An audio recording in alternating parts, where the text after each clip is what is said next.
اگر کوئی روحانی عمل آپ کو یہ کہے کہ آپ کسی سے بدلہ لینا چاہتے ہیں، کسی کو نقصان پہنچانا چاہتے ہیں، کسی میں تفریق کروانا چاہتے ہیں، کسی میں جدائی کروانا چاہتے ہیں، دو ملے ہوں کو الگ الگ کرنا چاہتے ہیں، خدا نہ خواستہ کسی میں طلاق کروانا چاہتے ہیں اور وہ کروا دے گا، تو اس کا مطلب یہ ہے کہ یا تو وہ جھوٹا ہے یا اس کا نوری علم روحانی علم کے ساتھ کوئی تعلق نہیں۔ روحانی علم اور نوری علم، اس کی خوبصورتی اور خصوصیت یہ ہے کہ یہ منفی چیزوں کے لیے ہے ہی نہیں،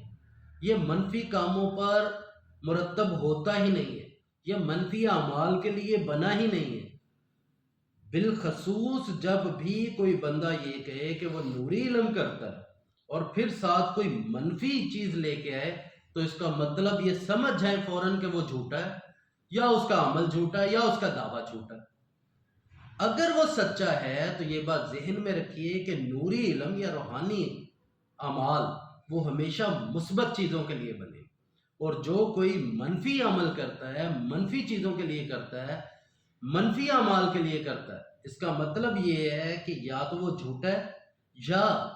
وہ منفی قوتوں کا سہارا لیتا ہے، اور منفی قوتوں کا، منفی طاقتوں کا سہارا لینے والے جادوگر تو ہو سکتے ہیں، روحانی عمل نہیں ہو سکتے۔